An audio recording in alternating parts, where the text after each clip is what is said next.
Hi, goalies, goalie parents, and goalie coaches. Welcome to the Goalie Podcast. I'm here with John Corrado, my sidekick, my main man, my right-hand man. John, how are we doing today? Doing excellent. John is a former goalie coach at Northeastern University, Boston College, and Merrimack College. My name is Brian Ducourt, if we haven't met yet, and I am currently the goalie coach at Boston University, former goalie coach of the Boston Bruins, goalie scout for the Toronto Maple Leafs, and director of goaltending for the Arizona Coyotes. And we are joined with a new Stop It goaltending director, Tyler Bost, who just finished up playing his senior year at UMass Boston. And we're going to dive into a little bit about Tyler's history. And we're going to talk about what he brings to the table, not only as a former goalie and a goalie coach, but we're going to start off with a welcome. Tyler, welcome to the podcast. So excited to be here. Love it. Tyler, let's start off with a little background on you. Not too long, but a little bit about, youth hockey and all the way up to up to UMass. Yeah. So I started playing hockey when I was 9 years old, so a little bit late compared to most kids. My uncle had Ranger season tickets, so I'd go with them, and I was just infatuated with the game. Originally started out as a left wing, and then right around Halloween when I was 9 years old, got my first set of used goalie pads and started playing in a rec league as a goalie, and then also a rec league as a player. I did that for a year and kind of just went from there. Originally tried out for a single A team at one organization, got cut, got told by a couple of coaches, oh, you're never going to play travel, which kind of fueled that fire, I'm going to go play, and went to another organization, made the single A team. And kind of that first year, we went undefeated, and that kind of really ignited that spark. Wow. Yeah, going undefeated makes goalie fun. Yeah. Exactly. So that's a great way to start your career, is going undefeated. That's not a bad way to do it. Hooked me right in.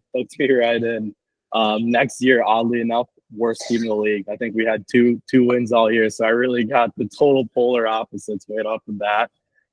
From there, just made my first AAA team and started to work my way up. Kind of went to the high school ranks, just playing travel hockey in New Jersey locally. So I played for Devils Youth, the Hitmen, and then New Jersey Rockets. And then come my junior year of high school, I decided to leave, go away from home, and bill it in Columbus, Ohio for the AAA Blue Jackets organization. At the time, they're in the Tier 1 Elite League. I think they're still in that league now.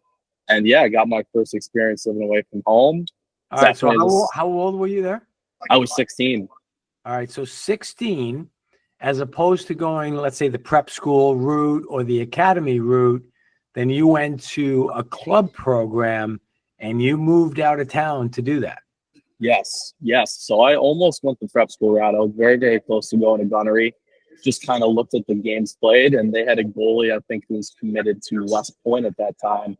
I thought it would be a better situation maybe for me to go out to Columbus and get more games and see kind of where that would take me. Okay, cool. And from Columbus? Yeah, so from Columbus, I made my way back to Massachusetts and played for a U18 AAA team locally up kind of by Chelmsford area. It's called the East Coast Spartans. They're not even a team anymore. We're kind of a ragtag group of guys. It was independent U18 AAA hockey. Kind of really got humbled when I went out to Ohio. Got cut from that U18 team, and from there really started to light the fire of my desire to train and kind of understand what went wrong out there. I started really honing in on kind of that strength conditioning side and getting stronger, getting more mobile, and really just putting in the time and effort. And that kind of made. Let me stop you there for a second. So just a really unique, weird concept. You mean that going through adversity by getting cut at the 18U level actually ended up a good thing, because that's when you found that drive and that curiosity and that dedication to find out other ways that you can become better as a goaltender. Just throwing that unique concept out there. Yep. Oh, it was at the time it felt like the world was ending, but realistically, looking back at that moment, that was one of the best things that could ever happen to me because I was not ready to play on that team. I just wasn't consistent enough my U16 year. I didn't have those mental skills. I wasn't strong enough, and I wasn't training hard enough. So I really needed to be humbled, have that humility, and kind of go into that U18 year knowing that I had something to prove.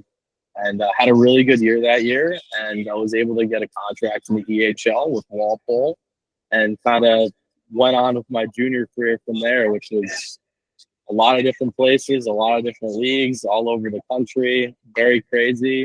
A lot of doors closed, a lot of opportunities open, and was fortunate after that year at Walpole. The next year, I actually signed a tender with Twin City Thunder, which was in Maine at the time in the NCDC. It's going to be their first year with that team. Went to the training camp, thought I was going to be on the team. Had a pretty good training camp. Honestly, there are some very good goalies there, but I thought I did a really good job. Coach brought me into the office the last day of camp and was like, hey, you can be our third string. I'd suggest probably want to get some playing time maybe somewhere else. So I'll leave it up to you. You have a couple hours inside. You can stay here or pack your bags and go. So I decided I'm going to pack my bags and go back home, kind of sitting there for like a day. Didn't know what was going to happen. Get a call randomly from Topeka, Kansas, out in the North American Hockey League. They're no longer a team now, and they needed a goalie. Teams and programs, Tyler. I noticed this is a pattern. You go somewhere, and then all of a sudden the program disappears. This is going to continue. That's a little concerning for Stop It Goaltending right now. 100%. Quite frankly, you guys. Yeah. So I went out to Topeka, joined right in the middle of their training camp. Just so happened it was the hardest point in their training camp. So put this in perspective, I drove for 2 days in the car to get there. We are at it's actually like the last 2 days of training camp. So they're really amping up the intensity. So I get there the first day, rink, humid. There's so much, the glass is just crazy. The ice is so soft. There's a horse barn right next to the rink. Like I'm kind of out of my element totally. So that day we have an on-ice skate. I think it was an hour and a half, just a skill session beginning of the day. Then we have a workout right after. And for that workout, what none of us knew, the coaches were coming right in for that. So it was super high intensity, like circuit style training, just prove one after the other. Everyone's trying to prove a point, trying to stay there. And after that workout, somebody left the water bottle in the weight room. And I got back to our coach somehow. So we're on that ice session for the next skate, which is probably an hour and a half after that workout. And at the end of that skate, solid hour and a half skate, high intensity, it was like, we're doing down and backs. So we were doing down and backs for probably 30, 40 minutes. And mind you, I was in the car for 2 days, like doing nothing. Like by the end of that ice section, I was literally just in my stall, had to sit there for 40 minutes, just drinking water, getting those electrolytes back in. I was so depleted. You mean those Subway subs and those Fritos, those Cokes that were keeping you up while you were driving, that didn't help you much in that skate? So you're not recommending road trip food before a workout and a long skate is what you're saying? Gotcha. Definitely not recommending we're candy. We're still at the junior stage here. Tyler, you hit a big word there when you said maturity. Yeah. I find the goalies have to mature a lot quicker because, like you said, the adversity you're facing is probably a lot of stuff you haven't dealt with, and you've got to really get together, like your mental game, your make sure physically you're able. Like, there's a lot of stuff you have to take care of because when you're moving from spot to spot, you got to be a confident kid, a mature kid to take it all in. You have to be. You have to really develop that maturity. I think that's a big thing. Although there's definitely some second thoughts about me leaving home that early, like the maturity and the growth I saw out of that, living with other families, being able to assimilate in different environments really helped me when I got to that junior level because my path was just really tough. There's a lot of roadblocks, and to be able to fight through that and continue to keep pushing myself, kind of really was able to rely on some of those experiences I had when I was a little bit younger and getting cut from some of those teams, especially when I made that jump to junior. So I'm going to wind back a little bit to when you got caught and you were like, I need to be better off the ice. So what does that mean to a kid right now who's 16 years old, 17 years old, 18 years old? What do they do? What do they do? Well, first off, what did you do? And then what would you tell your younger Tyler Bost self if you could give him advice?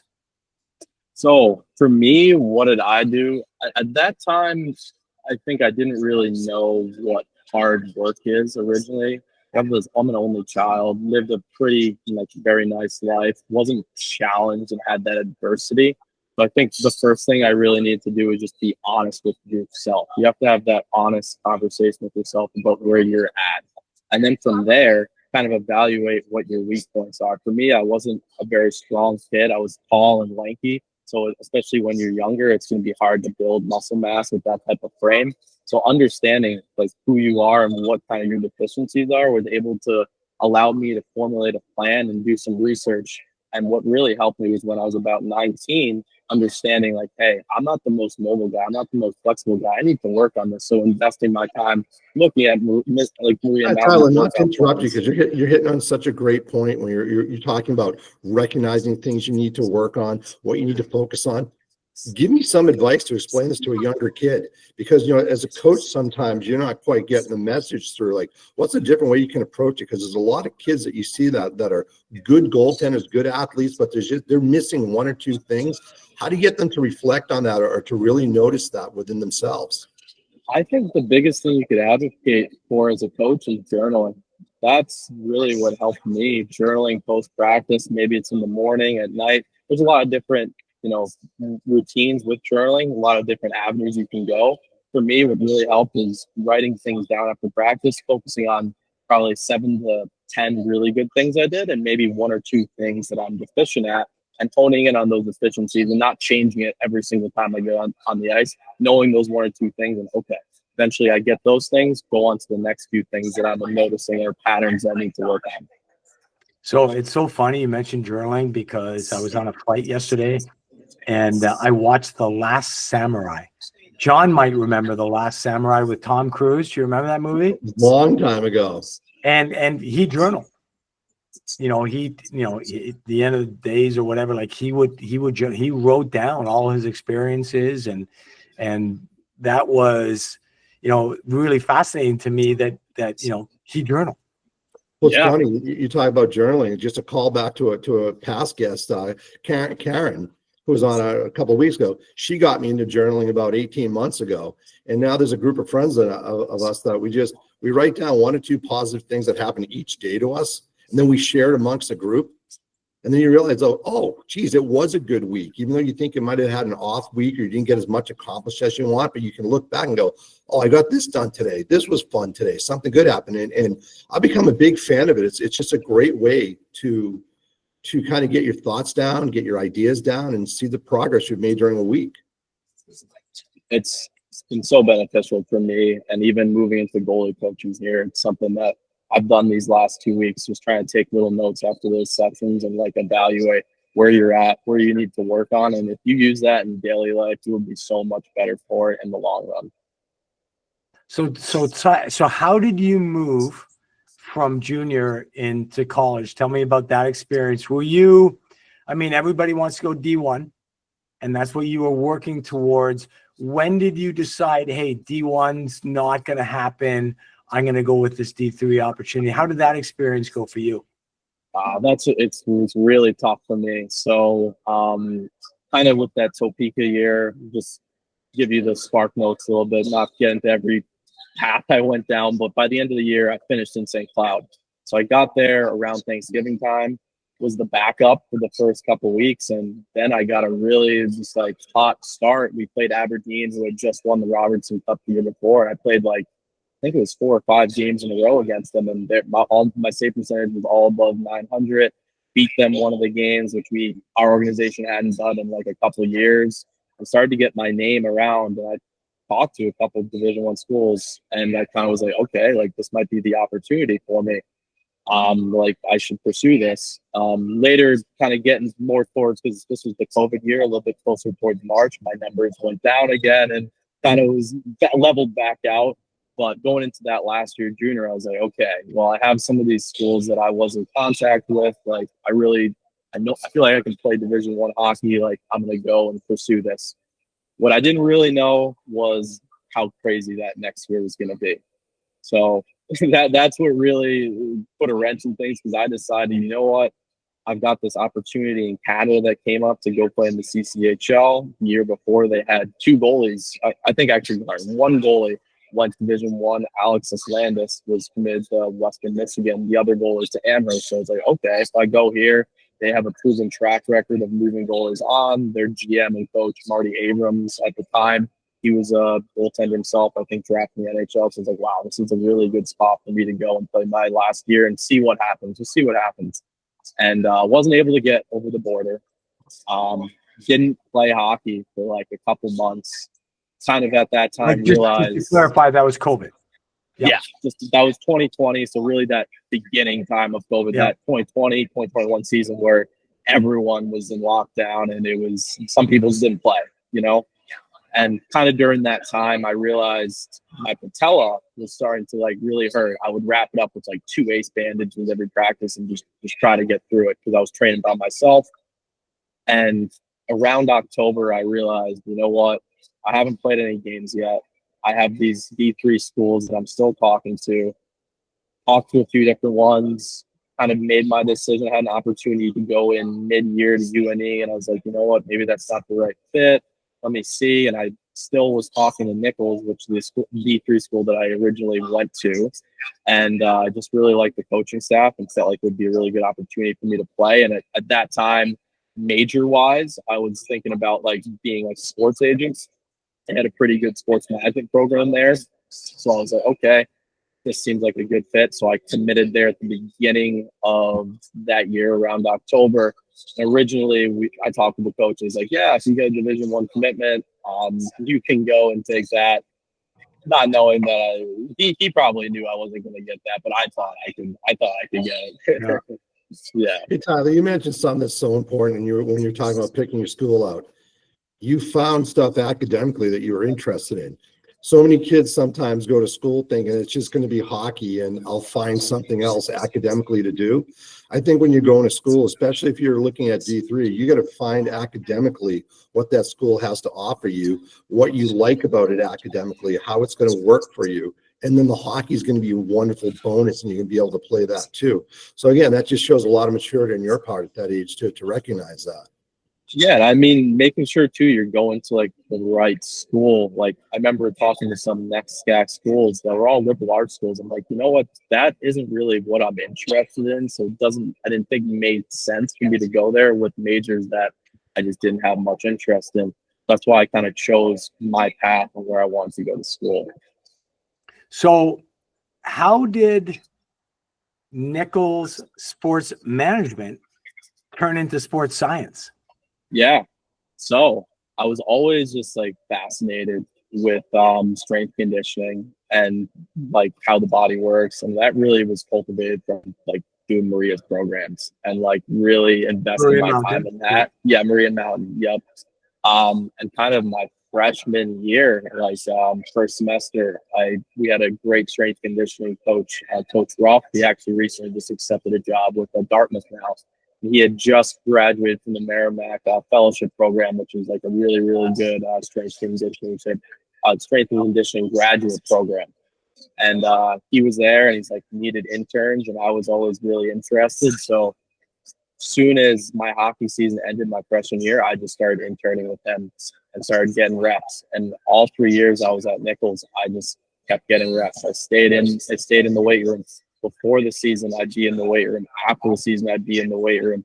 I'd be in there at 6 a.m. every day with football. Some days I'd stay from, get there like 5:20 to set up all the way till 5 or 6 at night. And I loved it. He gave me a lot of different responsibilities. I had to earn those, but just a great coach, and he instilled a lot of accountability and discipline, which is something that I really craved, and I felt like helped me my game personally as a goaltender. And just through learning more about strength conditioning and understanding, I was like, wow, this is something I really want to pursue. And kind of going into that senior year, I realized, you know what, I really want to take a leap, take a leap of faith, and go and change my major and go somewhere where I can add that strength conditioning bonus and like get into more classes that were exercise science focused, which I wasn't able to have at Nichols. We had some, but not the level at UMass Boston or the type of college of students that I was with at UMass Boston. So decided to make that change going into my senior year, mainly based off the academic opportunity that was there. That's so cool. And you know, when you think about, so you're transitioning from being at UMass, Nichols UMass, and now coming to stop at goaltending, becoming a full-time director. How important do you think that off-ice component, your ability, your strength and conditioning, your strength coach certification, all that, how do you think that impacts how you are as a coach and the impact that you're going to have on goalies? I think it's tremendous impact on the goaltenders because I want to have like a holistic approach. I think it's that mind-body connection. I think especially in the weight room, if you're connected with how you move and you understand and you feel how you move, you're going to be able to translate that into the ice. Because it's the same feeling with a lot of kids with goalie, that feel, that sense out there. And especially goaltender is so visual. Strength conditioning is also very visual, understanding the movement patterns. I feel like there's a big connection between the two. And for me, as someone who has learned both, is being able to apply both on the ice and understanding, hey, when you're in this position on the ice, what's internally rotated, what's externally rotated, you know, like your knee, hips, how's that moving? Is it functional? Is it not functional? Are you moving for a full range of motion? Where are you deficient? Because from just developing that coaching eye in the weight room, you can see where like the force vectors are and how kids are moving, and that does translate to how they move on the ice. If you're an efficient mover on the ice, more likely than not, you're going to be an efficient mover on the ice. Obviously, there's some outliers, but I really think that base of movement does start off the ice, so you can translate it onto the ice. I can tell you, I spent a session out on the ice with him this past week, and being with him is going to make me a better coach because I'm going to know more of the science behind it. I can look at something mechanically or technically and say, hey, this doesn't look right. And Tyler's right there telling me, like you said, the mechanics behind it, all the stuff behind it, that oh, this movement here, the body's moving in this way, and like you said, external rotations, different types of things. And I'm learning from him as he's coaching the goaltender. I'm going, this is fantastic. Anytime you can be out on the ice and learn something while you're out there, that makes it so much better. So I know being out on the ice for a couple of sessions is going to make me a better coach as well. You know what's fascinating, because you guys are talking here, and I think about Sensorino, one of our sponsors here. I think about when I watch a kid in Sensorino with the shorts and t-shirt on, you can see their movement better than when they're on the ice because they got a big chesty and the big pads and the big pants. All of a sudden, when you see them just with a shorts and t-shirt, like it's like, wow, you can really see how their body moves. And it just made me, when you guys were talking, that's all I was thinking about. Yeah, Sensagrita is a great tool for that. That's something as a college goaltender I've used every single game day, and I would use it on practice days. And you really build that feel, and you can see where you're, like, especially for the hands, you can see if you're pulling back off shots, staying outside, getting outside of that funnel. It's right there. You can look at the replay, and it's a feeling once you have those reps and you ingrain it in your body. Hey, hands out. It's the best tool, I think. Well, it's funny what I was going to say, Dak, there's very few what I call no-brainers with training. Like, that's a no-brainer. Yeah. You're going to use it and you're going to get better. Like, it's just, you can't help but use it and then get better. It's just, it should be part of every goalie's training, and or should I say off-ice training, because it's just that good. Well, it's funny that you talked about, you know, you just use the word reps, right? It's like, it's so interesting to me when you look at, you know, how do you get good at something? It's reps. How do you get stronger? It's reps. How do you get better at asking a girl out on a date? It's reps. You got to do it, and you got to do it over and over again. And the more you do it, the better you get at it. You want to be good at public speaking? Reps. You're not expected to be good right away at anything, but it takes time And that's why as goalies, we have to put the reps in, and we've got to say, guess what? It's going to take a while. We're not going to get there overnight.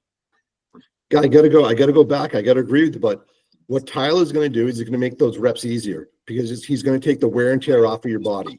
So the 10 reps you do are going to be 10 good reps. It's not going to be 7 reps and all of a sudden your mechanics fall apart because you don't know how your body works. This is what I'm really excited to have Tyler with us for, because he's going to make everything. He's going to make goalies probably more efficient than I ever could think of, because what he didn't know is that his background and how smart he is from just talking to him. He's going to make those 10 reps the most efficient reps that goalie does. And it's going to remember everyone, because every one of those techniques was so good. So that's why I'm so excited to have him part of our program. Yeah, I think for me, even thinking about just some stuff I've done in the weight room my last internship, I did this entire biomechanics study on hockey. So I did 4 goalie positions and 5 player positions, and we broke it down phase by phase. So I did the stance, I did the butterfly, I did the RVH, and I did the butterfly slide. Did phase by phase. Okay, what's internally rotated? Is my ankle inverted? Where's my knee? Where's my tibia? And so you look at every single component, and especially the stance, looking at like the curvature of the spine. What I found, and from reading from a few different studies, like Adam Francilia had Maria Mountain look at my project, it's like that C shape, having that C shape of your spine, having that head right on top, just like that tidal wave going right over top. That is the most optimal position for a goaltender to track pucks from, and it's a neutral stance for your pelvis too. Your pelvis is a little bit of anterior rotation, but it's tucked underneath you, and it's the best position for you as a goaltender. And really, once you build that sense of moving your pelvis and how that feels, it makes such a big difference. And Afran's done an unbelievable job with that. Like he's really impressive. And that's why he's got so many NHL guys that go to see him in that pelvic position to learn how to optimally move your body. Well, like the Rebuilding Bob, that article that came out talking about Bobrovsky and how they just change his posture. And he, like I said, going back to what Tyler was saying, he's not only is more efficient, I don't think he's been injured. He's played more games than he ever has at age 34, 35, and 36. Not only regular season, but you're talking deep runs in the playoffs, 3 straight Stanley Cups. So if you accumulate all those games he's played, no injuries, his fluidity, I'm saying, right, fluidity is probably one of the best I've seen. And he's at age 34, 35, 36, and he's getting better. He's so strong and explosive in those lengthened positions. What you need as a goaltender, you have to be strong at length and be able to move from lengthened positions and make sure your center of gravity is underneath you. That's such a big problem, especially with some of these younger goalies I've seen. Their center of gravity is a little bit off. If it's outside of the post and they can't bring their leg and their feet back underneath them, it just makes all the other movements so much harder for them. Awesome. Well, this has been great stuff. Tyler, we're really excited to have you on board. We've got some announcements coming up about what your role is going to be. You're starting off this summer. You're going to be with us in Woburn, which is exciting for us to spend some time together and for you to spend some time with John. And we just want you to know how excited we are to have you as part of the team. I just want to say, Tyler, I'm excited to have you on board because I know I'm going to learn a lot from you with your specialties. I'm excited to have you on board. I'm excited to learn from you as well. I'm pumped to be here. I've learned so much already in my first 2 weeks, and I just can't wait to continue to get better. And if you need to reach out to Tyler, the best way, Tyler@stopitgoaltending.com. Yeah, reach out to my email, Tyler@stopitgoaltending.com. Shoot me an email anytime. Awesome. Fantastic. And if you're not familiar with Stop It Goaltending U, the most comprehensive goaltending app for goalie coaches, goalies, and goalie parents, we have a 7-day free trial. Hop on it. We've got a bunch of drills. We've got so many different videos, video playbook, goalie IQs. It's a nonstop wealth of information. What we do is we try to take a approach to learning and growing your goalie IQ by spending a half hour each week. So that means a primer every day for 5 minutes. Every Saturday, a goalie 5-minute quick video and then a full video on Sunday for 20 minutes. It's 30 minutes.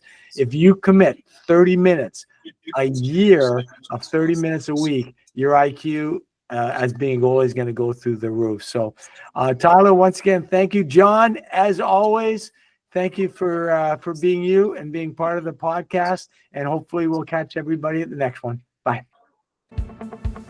I hope you enjoyed the Goalie Podcast by Stop It Goaltending U. If you haven't already downloaded the Stop It Goaltending U app, you can get your free 7-day trial at either the App Store or Google Play.